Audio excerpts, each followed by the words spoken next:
everybody, and welcome to another Small Bites. I'm Dr. Karen McDowell, and I'm here today to talk about how to get people to change.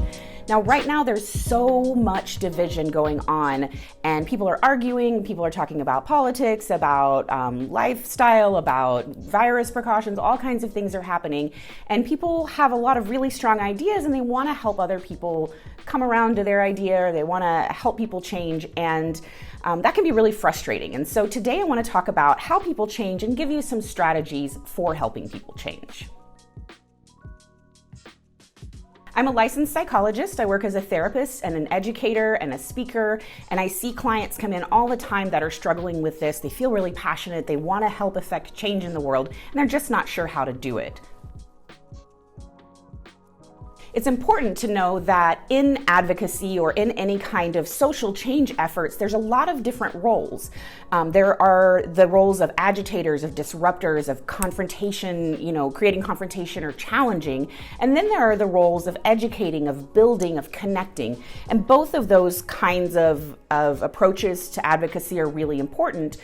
But if you think that you're doing education and what you're actually doing is disruption, you may feel frustrated because you're not getting the outcome that you want. So today, I want to separate those out and focus specifically on that education piece, on getting people to change. In order to do that, I'm going to tell you the three ways that people change, the three ways that people change internally. I'm going to talk to you a little bit about why you would want to approach one of those three ways to get someone to change. Then I'm going to give you some specific strategies to really kind of help move that along.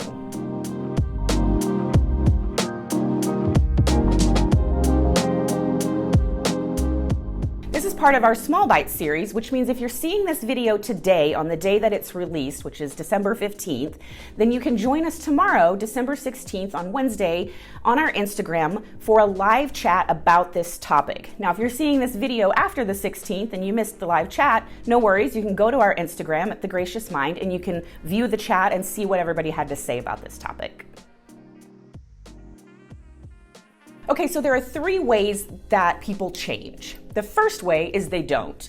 So maybe somebody has an idea, you come at them, you give them some information, and they're like, nope, not doing it, just not changing at all. The second way is that you come to someone, you give them some information, and they say, yeah, okay, yes, I agree, I believe you, I'm changing, but inside they don't actually change their beliefs. And then the third way is if you come to someone, you give them some information, and they change on the inside and on the outside. They say, yes, I appreciate that information, I'm learning, I'm changing, and also that's happening on the inside. Now, you may think that the third one is the best one, that you want somebody to change inside and out. And sure, theoretically, that might be the ideal, but that doesn't mean that the other two aren't necessarily tools that we might want to use in advocacy and in education. So if you're engaged in advocacy, you need to be a strategic communicator, which means that you need to know why you're communicating in certain ways and what an expected outcome from that is if you want to be effective at what you're doing. So let's talk about these three ways of change from a strategic communication point of view. So the first one, when you present somebody with some information and they're outright not going to accept it. So this is a lot of what I see happening on social media. Somebody says something maybe about social justice or about coronavirus or about something, and somebody else comes along and says, you're wrong, that's not how it goes, you're stupid, whatever. And then the person immediately shuts down and is like, no, screw you. And in fact, what research shows is that that person will probably dig into their beliefs even more. So it's actually having the opposite effect. Rather than actually creating change, you're actually making change harder.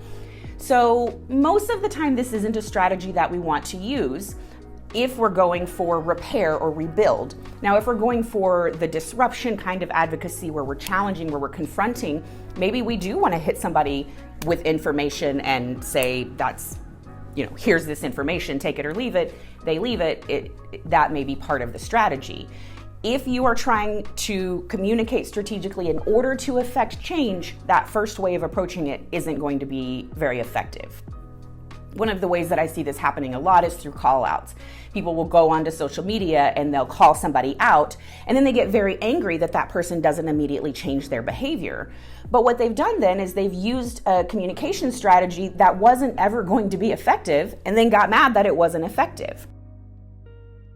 So let's talk about the second way of getting people to change. That idea of getting them to change their outward behavior, their outward words and actions, and maybe they're not actually going to internally accept or make that change. So a great example of this type of thing is what happens when we boycott businesses or when we kind of hold systems accountable.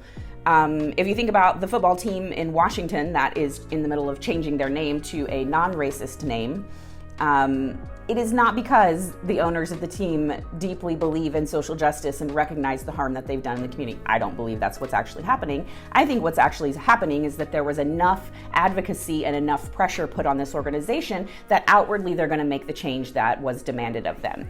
So sometimes this idea of just getting people to change their behavior, even if they don't change their heart, is okay. It is a way of advocacy. It is a way to get change happening.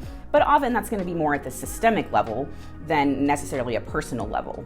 So if you're going home for the holidays and you're going to be around people who maybe have different beliefs than you, or maybe you want to kind of plant some seeds or try to affect some change there, then you have to decide, do you want to go for number 2, where it's, I don't care if Uncle Bob actually changes his beliefs, I just need him to stop saying racist shit to me.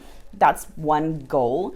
A different goal might be, I'd really love to plant some seeds so that Uncle Bob might actually start to think about some of what he's saying and maybe change his beliefs a little bit. Those are 2 different goals and they need to be approached 2 different ways. And the third way, the idea of getting somebody to change internally and externally, is the ideal, right? Like, this is what we would really love. We would love for people to learn more about justice, to learn more about safety and about systemic issues and all of these things that we're trying to help people understand better. And unfortunately, this is the hardest to see. So a lot of times when we're trying to affect change and we're having big reactions and we want people to stop saying the things they're saying or stop believing the things that they're believing, we need that to happen quickly because we want our discomfort to go away. So Uncle Bob is saying racist things, we want our discomfort to go away, then your goal to just get him to stop saying it is a perfectly fine goal. But if your goal is to get him to change and to actually start thinking about the things he's saying and believing, you're not going to see the results of that immediately, and that can be really frustrating. So if you are trying to get someone to change, go ahead and start situating yourself to the fact that you may not see that change, and if you do, it may take a really long time to get there. In that way, you have to remember that change is not a decision, it is a process. And if you want somebody to decide that they don't believe something anymore, then you're doing number 2, where you're getting them to say something, but their heart isn't necessarily in it. Heart change, inner change, belief change, that takes time and that's slow growing. That isn't something that you just decide and suddenly you have different beliefs. Okay, so a few things about actually affecting change. Like I said, change takes time and it's more of an adjustment than an abruptness. So if you can kind of think of change, like if we put it on a spectrum and somebody's all the way over here and we want to get them over here, then they can't jump from A to L or from A to Q. They're going to have to go to B to C. They're going to have to adjust along the way. So that means that if let's say that you know all the stuff about coronavirus, you know all of the CDC recommendations, you know all of the data, you know all of the things about it, you know the numbers, you know the risks, you know what needs to happen. And then you sit down with Uncle Bob and he's like, I think it's a hoax. So you are at vastly different points on the knowledge spectrum, right? So if you think that you're going to get him from, I think it's a hoax, to, oh, everything and here's all the stuff and all of these things, you're incorrect about the psychology of how people change. Instead, it will be better for you if you think about it like, can I get Uncle Bob to just take one step on that? Can I get him to just start to see that it's not a hoax, start to see the humanity of it, start to see things of it? And that may or may not be something you can give. Your own personal boundaries will dictate that, whether or not you can tolerate that. But if you can, just know that you're going to do better off meeting somebody where they're at and kind of pulling them or kind of nudging them rather than trying to convince them to make a drastic change in their beliefs. So in addition to having reasonable expectations about how someone might change, you also want to be aware of when you might be punishing or rewarding that change.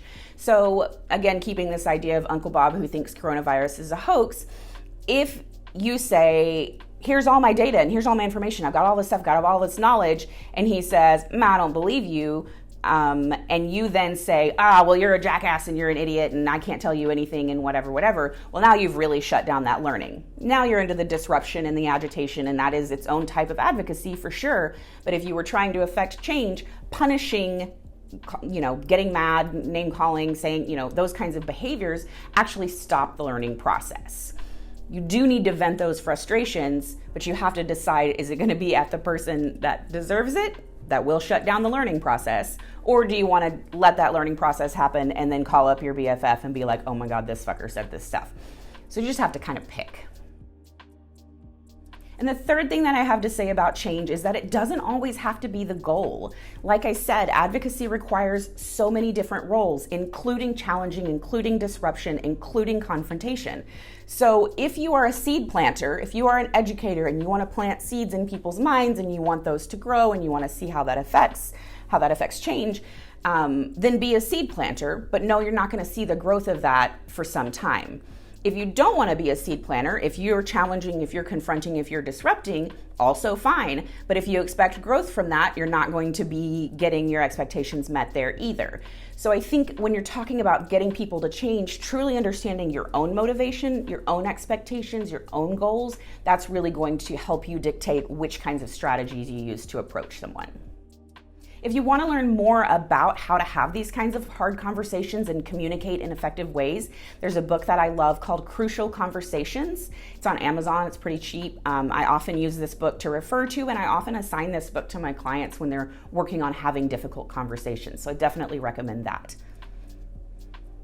Again, this is our Small Bite series, which means you can join us live tomorrow, December 16th. If you want to chat about this, ask questions, give us your feedback, talk more about it. We'd love to see you there on Instagram Live at noon Central at The Gracious Mind. It will be interpreted, so it will be accessible for ASL users as well. You can find us at thegraciousmind.com. You can find us on YouTube, Facebook, Instagram, Twitter, TikTok, and you can always email us at info@thegraciousmind. We do offer therapy, assessment services, and lots of other cool stuff happening, events, workshops. We've got merch. We've got all kinds of awesome stuff, so please check out the website. We'll see you next time on Small Bites.